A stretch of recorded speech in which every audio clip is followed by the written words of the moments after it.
Sara had audited failing companies before. The numbers were always the easy part. What she hadn't expected was a CEO who actually wanted the truth, and a brother who would do anything to make sure she never found it. Nicholas Vance had built his entire life on one principle. Nothing matters except control. People, emotions, history, everything eventually turned into noise that had to be filtered out. The only thing that stayed relevant was performance. Numbers didn't lie, people did. And that was exactly why the factory his late father left behind had become a problem he couldn't ignore anymore. On paper, it was a slow collapse. Declining margins, rising maintenance costs, unstable reporting. But Nicholas didn't trust on paper anymore. He had seen too many cases where numbers were not reflections of reality, but constructions.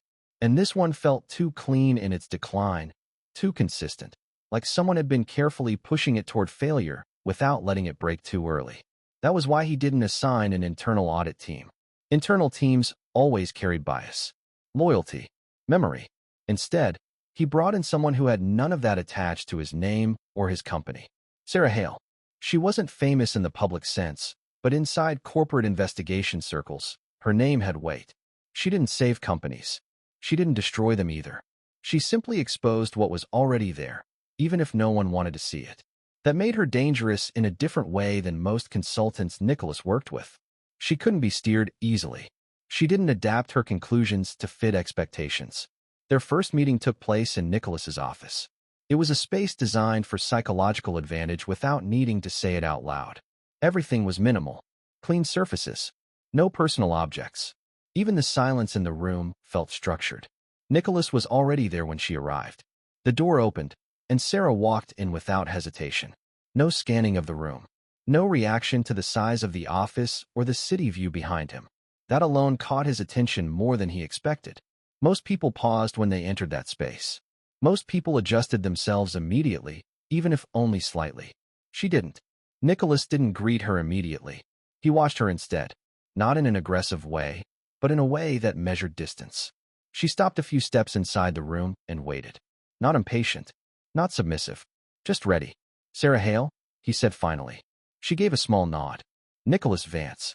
No titles. No unnecessary politeness. Just recognition.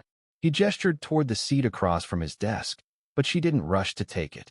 She waited half a second longer than expected, like she was deciding whether she even needed it. Then she sat down, posture straight, hands relaxed, attention fully on him. Nicholas opened the file on the factory without preamble. I want a full audit, he said. I need a legal basis to shut it down. Clean. No exposure. No damage to the holding. He didn't explain why. He didn't justify the decision. In his world, explanations were unnecessary when authority was already established. Sara didn't react emotionally. No surprise. No curiosity on her face. She just listened, eyes focused, as if she was separating information into layers as he spoke. Then she said, I don't produce outcomes that match instructions. Nicholas looked at her more directly now.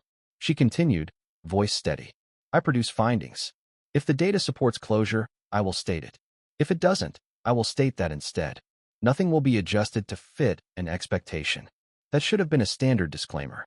But the way she said it made it something else. It wasn't defensive. It wasn't cautious. It was final. Nicholas had worked with dozens of analysts, auditors, consultants. Almost all of them, at some level, bent toward the client's intent. Even when they tried not to, pressure shaped output. Sara didn't show that reflex at all. There was a silence between them after she spoke. Not uncomfortable. Structured. Like a gap where neither of them was willing to move first. Nicholas studied her more carefully now. Not her appearance, her behavior. Her stillness. The lack of reaction to his authority. The absence of performance. She wasn't trying to prove herself to him, and she wasn't trying to challenge him either. She was simply positioned opposite him, on equal ground, without acknowledging that it was unusual. That was the first problem. Not the factory. Her. He closed the file slightly, not fully. Full access will be granted, he said.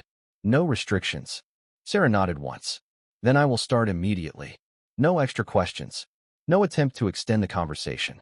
She stood up first this time, as if the meeting had already reached its natural in-the-moment agreement was made. Nicholas didn't stop her. But when she walked out, the room felt different. Not emptier. Sharper. Because this wasn't just the start of an audit. It was the first time in a long time that someone had entered his system without automatically aligning with it. And he hadn't decided yet whether that was a problem or an exception. The audit began faster than Nicholas expected, not because of efficiency from his side, but because Sarah Hale worked in a way that removed delay from the process entirely. She didn't ask for permission twice. She didn't wait for reassurance.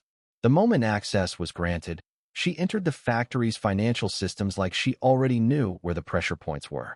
Within hours, she wasn't looking at summaries anymore. She was inside raw data streams, transaction logs, internal transfers, vendor chains, and historical adjustments that most executives never saw directly.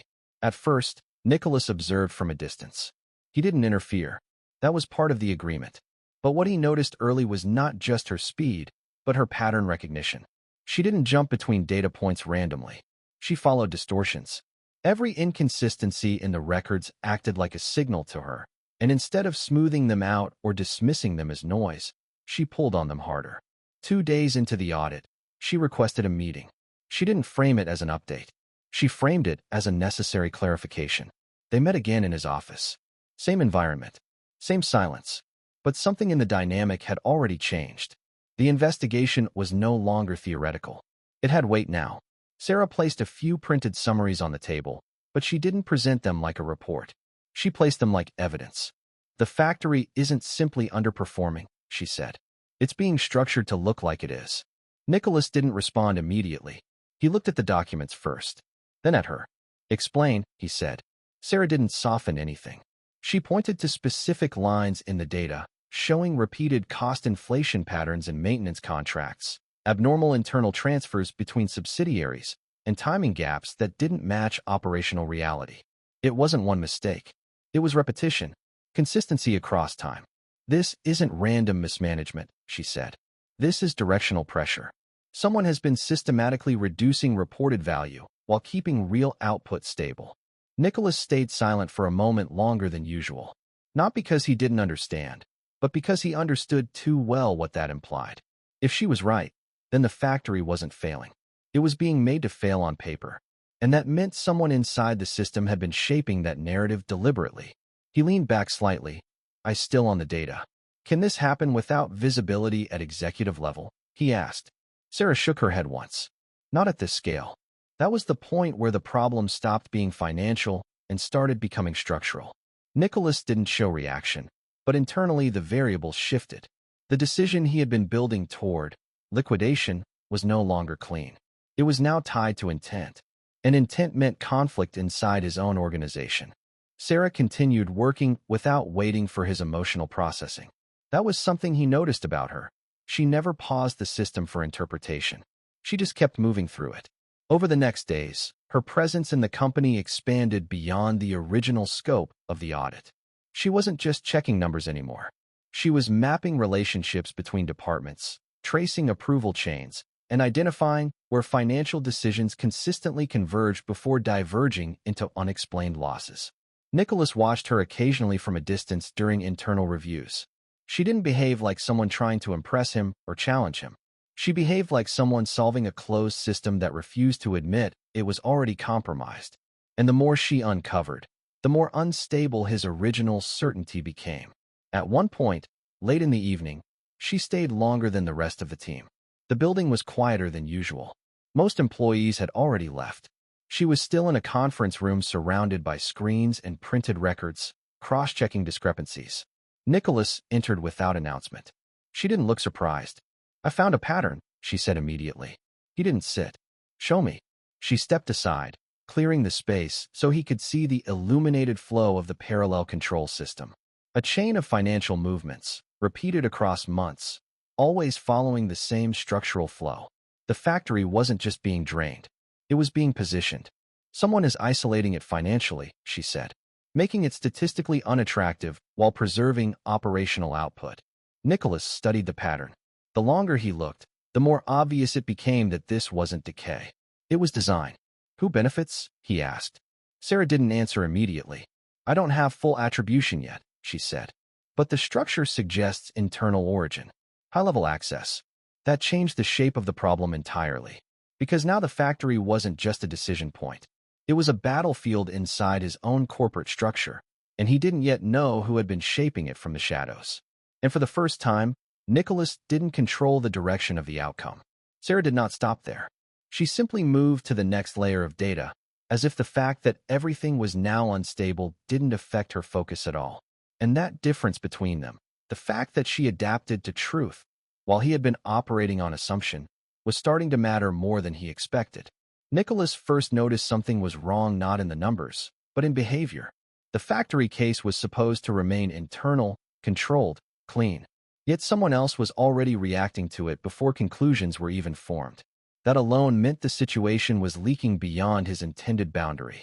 The moment it became clear was during a scheduled internal review meeting, when a message arrived that wasn't meant for him directly, but was forwarded through compliance channels. Someone had requested partial access to the audit results under the justification of strategic restructuring oversight.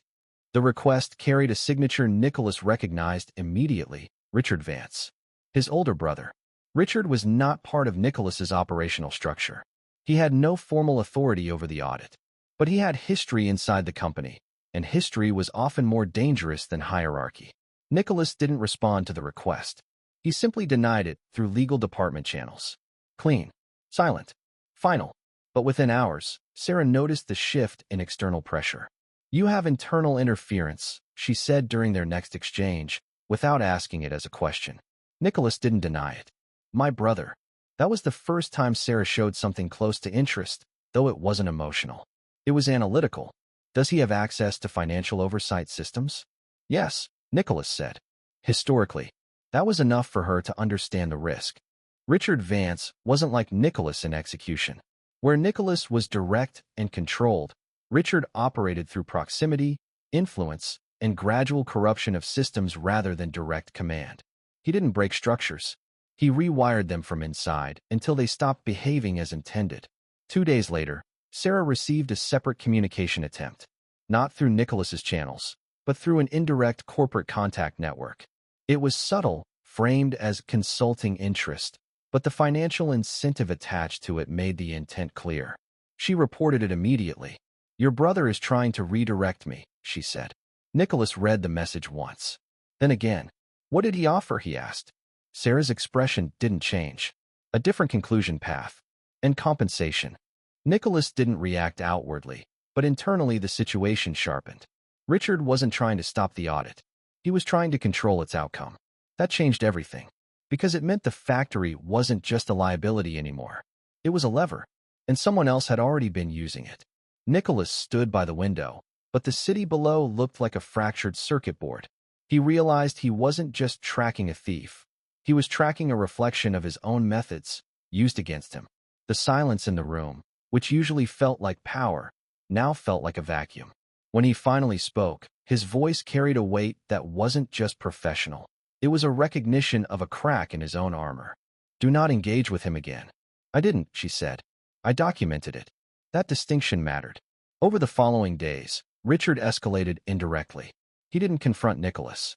He didn't challenge Sara openly. Instead, pressure started appearing in adjacent systems: delayed approvals, access friction, small procedural obstacles that slowed parts of the audit without stopping it entirely. Sara adapted quickly.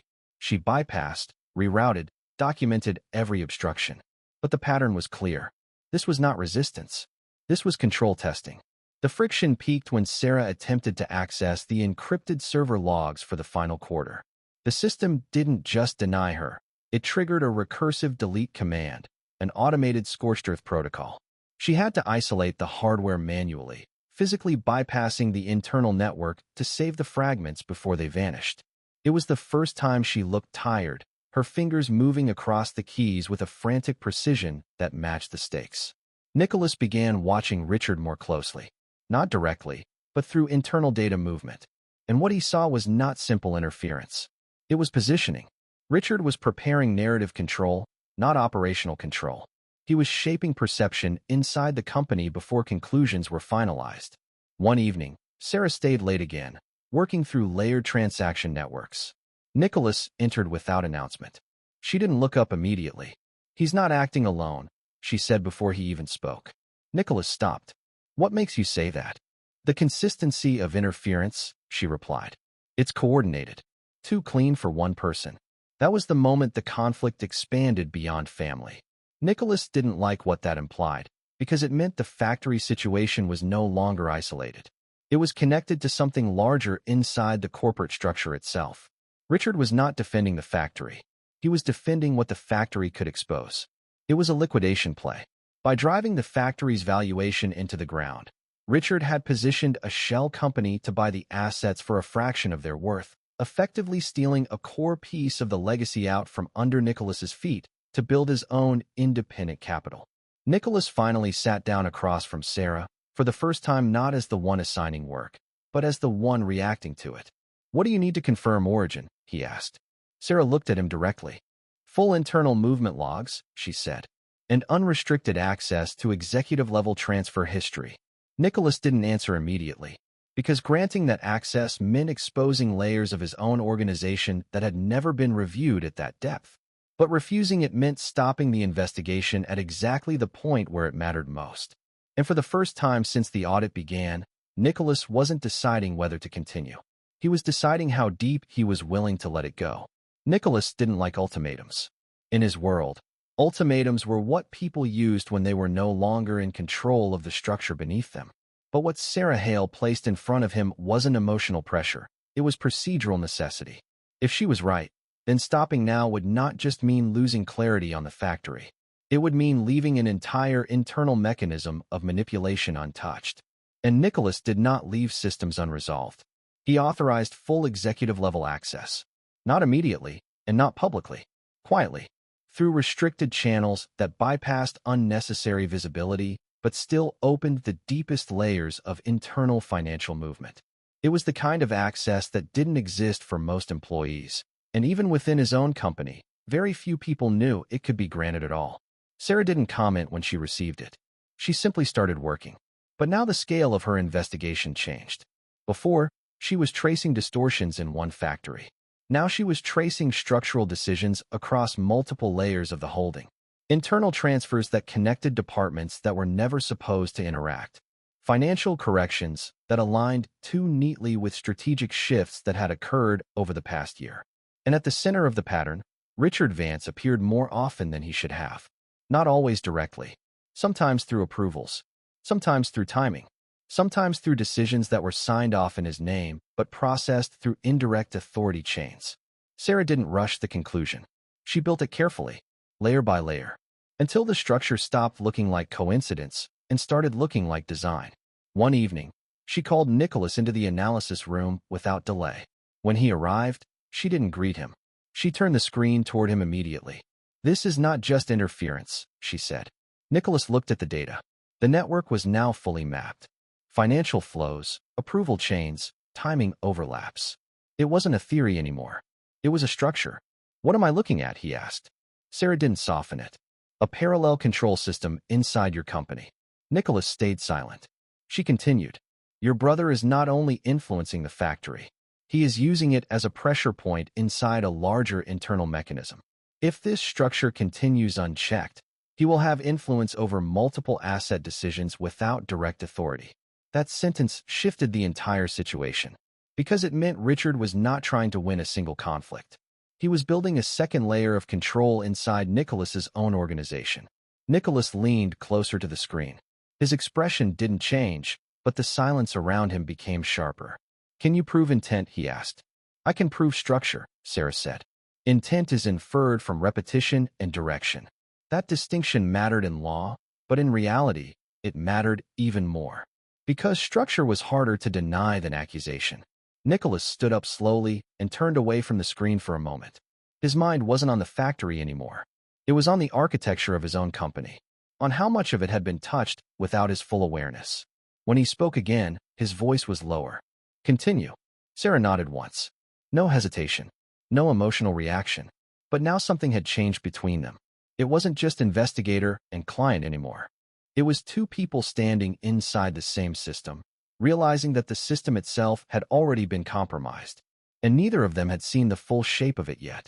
Nicholas did not invite Sara to dinner for comfort or courtesy. He invited her because the investigation had reached a point where raw data was no longer enough. An interpretation required context that could not always be found in spreadsheets or financial logs. Sara accepted without hesitation, not because she trusted him, but because refusing would slow the work, and she never slowed her work for emotional considerations. The restaurant Nicholas chose was deliberately neutral, expensive enough to guarantee privacy, quiet enough to prevent interruption, and structured in a way that discouraged unnecessary social performance. Everything there was designed to strip conversation down to its core intent. Nicholas noticed the way the light caught the sharpness of her profile, not as a data point to be analyzed, but as a break in the clinical monotony of his world. For a fraction of a second, the internal monologue of strategy went quiet, replaced by a curiosity that had nothing to do with the audit. They sat across from each other without music interfering, without other voices close enough to distract, and without the usual corporate distance that existed in office environments. At first, the conversation remained procedural. Sara updated him on the newest layers of financial mapping. She explained how certain internal transfers were not just irregular, but systematically aligned with a hidden optimization model that did not belong to any official strategy document. Nicholas listened without interrupting, but unlike before, he was no longer only evaluating the factory problem. He was evaluating his own company through her interpretation. When the data discussion paused, silence settled between them. It was not uncomfortable, but it was no longer neutral either. Nicholas broke it first. "You said before that intent can be inferred from structure," he said. "Yes," Sara replied. "Then what does this structure imply?" She didn't answer immediately. That pause again, controlled, deliberate. Then she leaned slightly forward. "It implies someone inside your system is not just reacting to decisions," she said. "They are shaping them indirectly before you even recognize the need for them." Nicholas's expression tightened slightly. Not emotionally, but strategically. That kind of influence inside a controlled corporate environment was not just risk, it was erosion of authority. He leaned back slightly. "And you think that is my brother?" "I think your brother is one node in it," Sara said. "Not the entire system." That answer changed the tone of the table, because it meant Richard was not the final problem. He was part of a larger structure. Nicholas looked at her more directly now. "You are very comfortable stating things that would normally require confirmation." Sara didn't react to the implication. "I state what the data supports. And if the data is incomplete, then I continue until it is not." That was the core difference between them. Nicholas controlled systems by defining boundaries. Sara controlled understanding by removing them. The waiter arrived briefly, but neither of them paid attention to the food when it came. The conversation had already shifted into something more fundamental than dinner. Nicholas said quietly, "You believe everything can be reduced to structure." "I believe structure reveals intent," she corrected. "And people." Sara looked at him for a moment. "People build structure." That sentence hung in the space between them longer than anything else in the evening. Nicholas didn't respond immediately. Instead, he studied her again, not as an employee, not as an auditor, but as someone whose thinking process did not align with the usual corporate logic he was used to. For the first time, the disagreement between them wasn't about data. It was about worldview.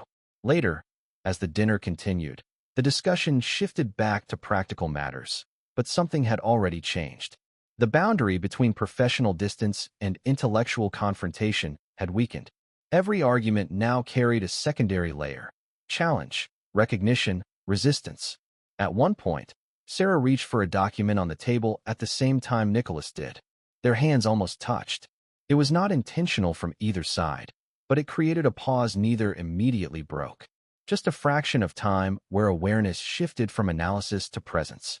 Both of them withdrew at the same moment, returning to distance without acknowledging it. But the moment stayed. By the time they left the restaurant, the conversation had ended formally, but neither of them treated the meeting as finished. It had simply moved to another phase. Outside, the city was quiet enough to make silence noticeable again. Nicholas stood near the entrance for a second longer than necessary. "Tomorrow," he said, "we continue the structural mapping." Sara nodded. "We are not done yet." It wasn't a question. It was a confirmation of escalation. And both of them understood the same thing without saying it. The factory was no longer the center of the problem. It was only where the system had started to show its cracks. The escalation did not come from numbers this time. It came from outside. Sara was the first to notice it because she was still deep inside the data structures when the external signal appeared. She was running a cross-check on internal transfer anomalies when her secure channel flagged a media crawl spike tied to Nicholas Vance's corporate identity. It wasn't financial data anymore. It was exposure. She didn't react emotionally. She simply called Nicholas. When he arrived, she didn't waste time. "You have a public leak," she said. Nicholas didn't ask for clarification. He took the tablet from her hand and read the first headline. It wasn't subtle. Anonymous sources question internal audit integrity at Vance Holdings. Then another. Rumors of inappropriate relationship between CEO and external investigator.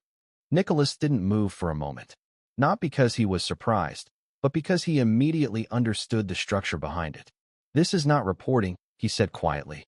"No," Sara replied. "This is positioning." The timing was precise. Too precise to be organic journalism. The leak had been prepared and released exactly when the audit began to converge on the internal structure involving Richard. Nicholas exhaled slowly. "Richard." Sara didn't confirm or deny. She didn't need to. The pattern already aligned with previous interference points. But this was different. This wasn't internal resistance anymore. This was reputation warfare. Within hours, corporate communications began receiving external inquiries. Board members started asking questions. Not accusations yet, but pressure. The kind of pressure that forces companies to react before conclusions are ready. Sara observed all of it without slowing her investigation. But now she was doing two things at once: continuing structural mapping and tracking external narrative distortion. Nicholas called an emergency internal review. Not to stop the audit, to stabilize control. The meeting was short, controlled, and precise. He issued a single instruction: no public statements, no confirmations, no denial of the audit itself. Silence was strategy, but silence has limits. By evening, additional leaks appeared. This time more targeted. Partial financial interpretations, carefully distorted summaries of internal data flows, framed in a way that suggested mismanagement inside Nicholas's leadership decisions. Sara reviewed them carefully. "They are not trying to stop the audit," she said. Nicholas looked at her. "Explain." "They are trying to reduce its legitimacy before conclusions are released." That was the key. Richard wasn't attacking the data. He was attacking perception. If the audit lost credibility publicly, then even accurate findings would be questioned before they could be enforced internally. Nicholas stood by the desk, his gaze fixed on the mapping Sara had laid out. But his mind was already dissecting the board's reaction. His attention was inside the structure. "He's preparing board resistance," he said. "Yes," Sara replied. "And external justification for internal rejection." A silence followed. Then Nicholas spoke again, lower. "He is trying to force me to abandon the audit." Sara looked at him directly. "Or control its outcome." That distinction mattered. Abandonment meant loss of control. Controlled outcome meant manipulation. Either way, Richard was not reacting anymore. He was steering. Later that night, Sara stayed longer than usual. The building had already emptied.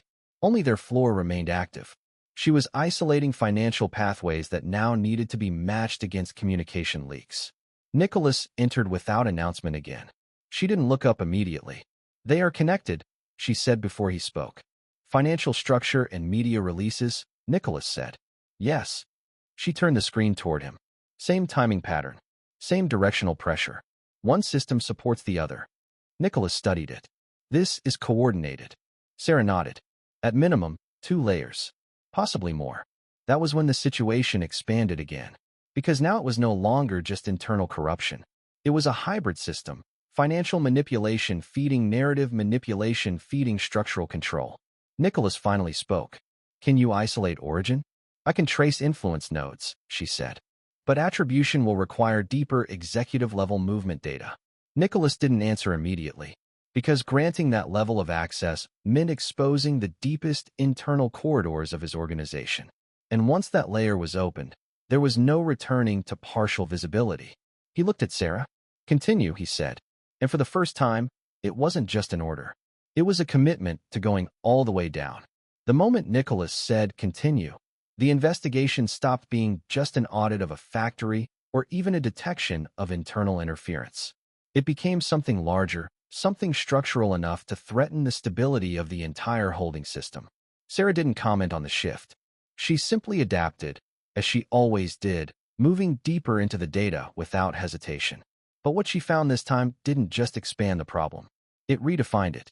The financial patterns she had already mapped were only the surface layer of a much more complex mechanism.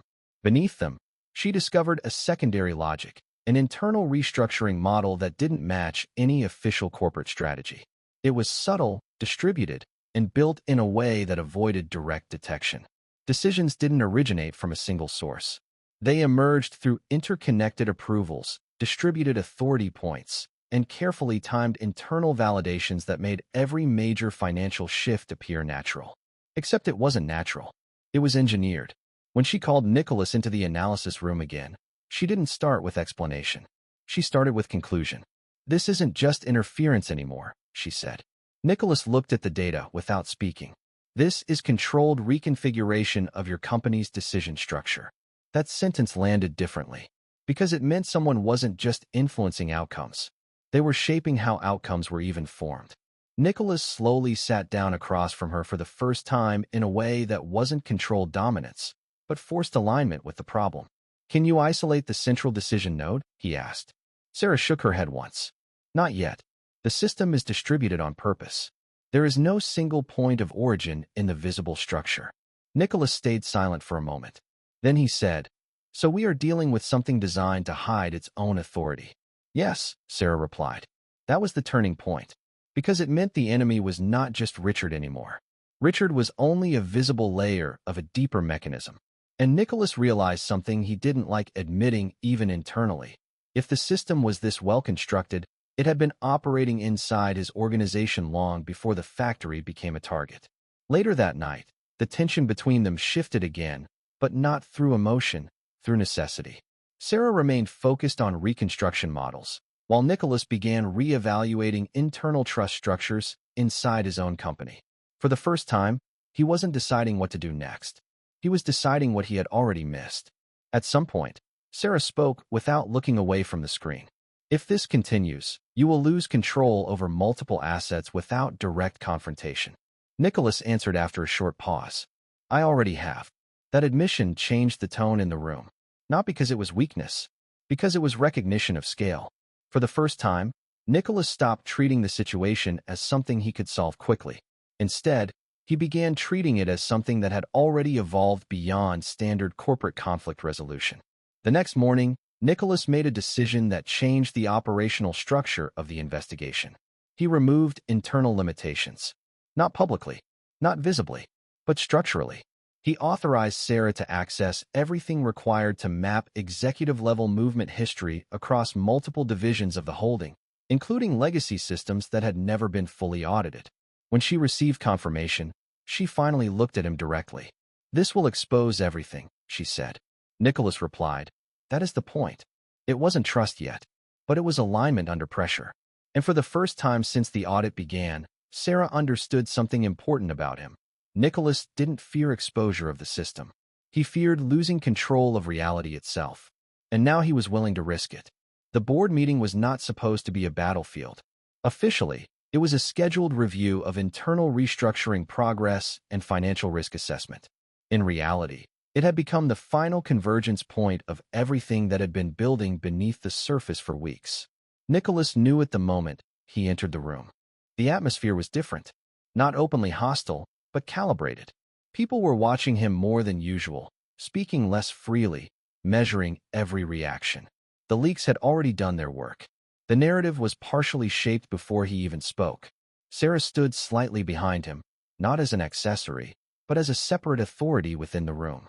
She didn't look at anyone longer than necessary. Her focus stayed internal, controlled, waiting for the moment when data would matter more than interpretation. And then Richard arrived. He didn't rush.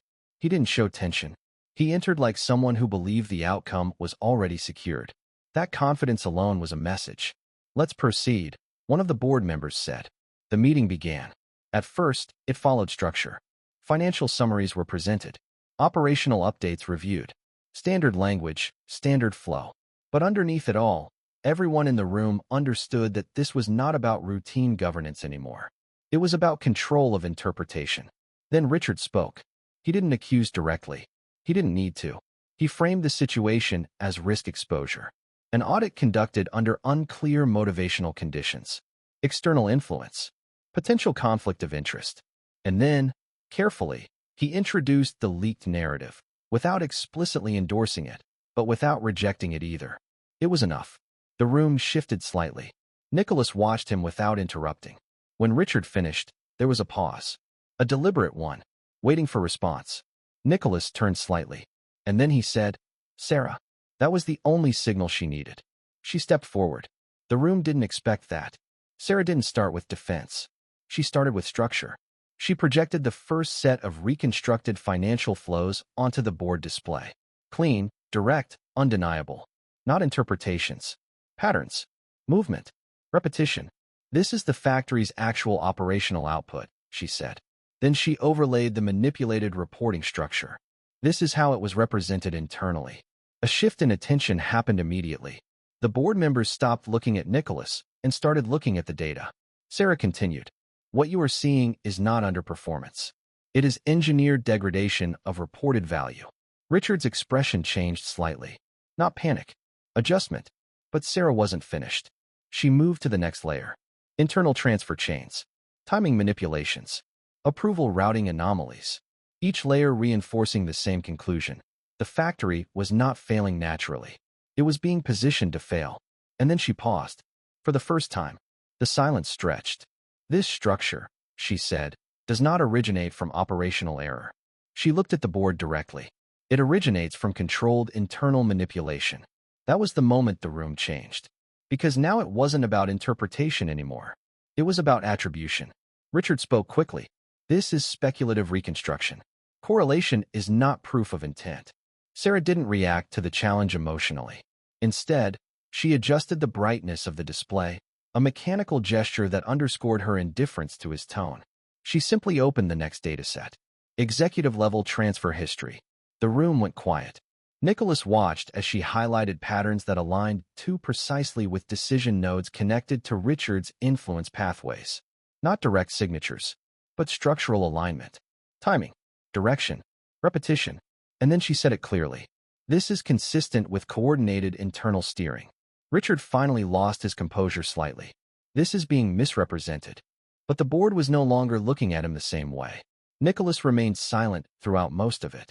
Not because he had nothing to say, but because he understood something important.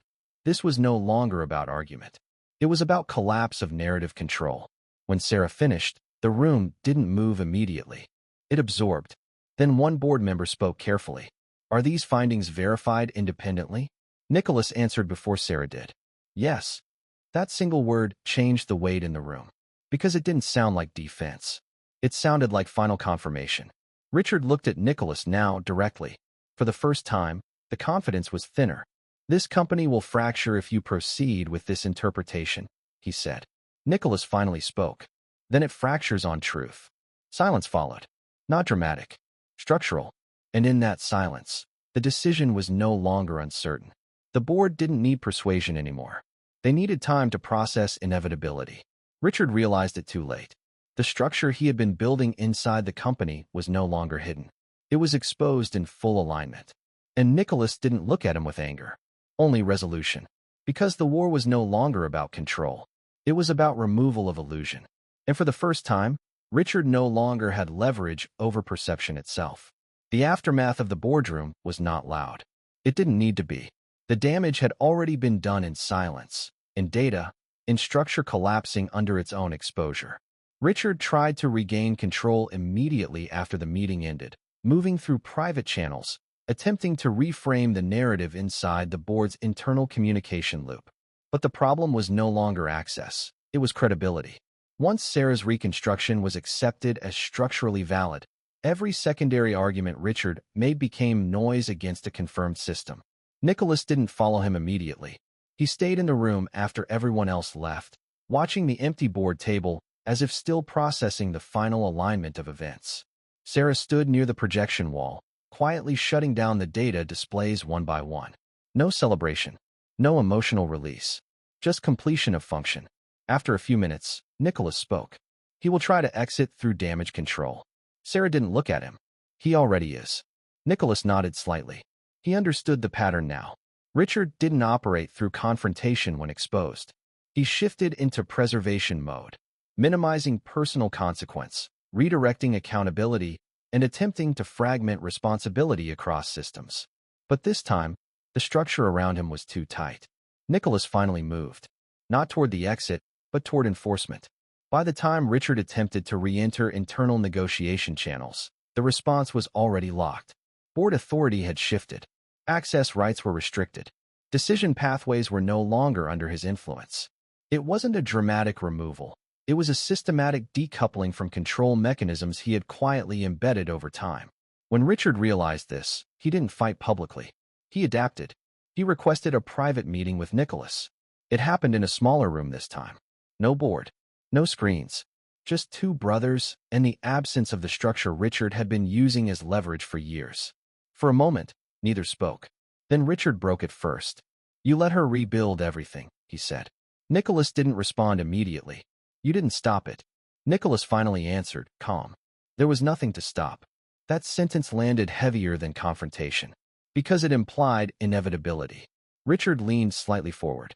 "You think this ends with me removed from influence?" Nicholas looked at him directly now. "It ends with the system no longer functioning under hidden control." A pause. Richard exhaled slowly. The confidence he had carried into the boardroom was gone now, replaced by calculation without leverage. "She will leave," Richard said. Nicholas didn't react. "That kind of person doesn't stay," Richard continued. "She exposes systems. Then she moves on." For the first time, Nicholas didn't respond from strategy. He responded from certainty. "She is not part of your structure." Richard studied him for a moment, then leaned back slightly. He understood what that meant. Not emotional attachment. Not manipulation. Something worse from his perspective, stability outside influence. The meeting ended without resolution. It didn't need one. Richard was no longer in control of any meaningful system inside the company. His influence had been isolated, then neutralized. Not destroyed violently, but removed structurally until it had nowhere to operate. Later that day, Nicholas signed the final restructuring authorization. No speech. No announcement. Just execution of control reset across the affected layers of the holding. When Sara saw the confirmation, she didn't react immediately. Then she said quietly, "It's over." Nicholas didn't correct her, but he didn't fully agree either, because he understood something she didn't say out loud. The system was solved, but what remained between them was no longer part of the system. 1 month later, the company had stabilized. Not quietly, not without consequences, but cleanly enough to remove uncertainty from the system. Internal structures that Richard had influenced were dismantled or rebuilt under strict oversight. Decision pathways were simplified. Reporting lines were made transparent again. Nicholas did not speak about it publicly. He didn't need to. Control had returned to the visible structure, and visibility was what mattered now. Sara's role in the process officially ended 3 days after final validation of the financial reconstruction. There was no ceremony, no extension of contract, just completion. She had done what she was brought in to do, and true to her original statement, she never shaped results to fit expectations. Nicholas did not ask her to stay when the audit concluded. That was never part of his nature. People didn't remain in his environment unless they had a defined function, and hers had ended. Or at least, that was how it should have been. On the morning of her departure, Sara stood near the entrance of the airport terminal with a single suitcase. She was reviewing a final set of notes on her tablet, not because she was delaying, but because she was finishing properly. Clean closure. No loose interpretation. Nicholas arrived without announcement. She noticed him only when he stopped a few steps away. For a moment, neither spoke. The environment around them moved normally, people passing, announcements in the distance. But between them, everything felt paused. "You're leaving," Nicholas said finally. "It's finished," Sara replied. A simple truth. No emotion attached. Nicholas looked at her for a moment longer than usual. Not analyzing data now. Not evaluating structure. Just observing. "You could have extended the contract," he said. "I could have," she agreed. Another pause. Nicholas didn't move immediately. That was unusual for him. He was always aligned with direction, always forward. But here, there was no operational direction left. Finally, he spoke again. Where do you go next? Sara closed her tablet. Another system, she said. Another imbalance. Nicholas nodded slightly, as if accepting that answer was the only logical outcome. Then he said something that didn't fit his usual structure. You don't have to leave immediately. Sara looked at him directly now. Not surprised. Not emotional. Just attentive. Nicholas continued, slower than usual. There are other structures within the holding. They are stable, but not fully verified. Your analysis could still be useful. It was framed like function. But it wasn't only function. Sara understood that. She didn't answer immediately. For the first time in the entire sequence of events, there was no data to process, no anomaly to reconstruct, no system to expose. Only decision. Finally, she said, that would not be an audit. Nicholas met her gaze, and for the first time, he didn't look for an exit strategy. No, he said, his voice steady but stripped of its usual authority. It would be something we don't have a spreadsheet for yet. Silence again. This one different. Less about tension, more about recognition. Sara adjusted her bag slightly. She was still leaving physically, but not immediately turning away. What are you asking for, Nicholas? She asked. It was the first time she used his name without professional distance. He didn't answer quickly. That mattered. When he did, it wasn't structured like a contract. Stay, he said. Not as an auditor. A pause. Then he added, quieter. As someone I don't have to manage. That was the point where the entire pattern shifted. Not into business. Not into control. Something outside both. Sara studied him for a long moment. Then she looked away briefly, toward the movement of the terminal, as if checking whether the world outside this moment still existed in the same way. When she looked back, her answer wasn't framed as acceptance or refusal. It will change how you operate, she said. I know, Nicholas replied. Another pause. Then she closed her tablet fully. Then you will have to adjust, she said. It wasn't agreement. It wasn't rejection. It was acknowledgement of transition. Nicholas nodded once. Not as CEO, not as controller, just as himself. And for the first time since the entire system had begun to collapse and rebuild, neither of them treated the outcome as an endpoint, only as continuation.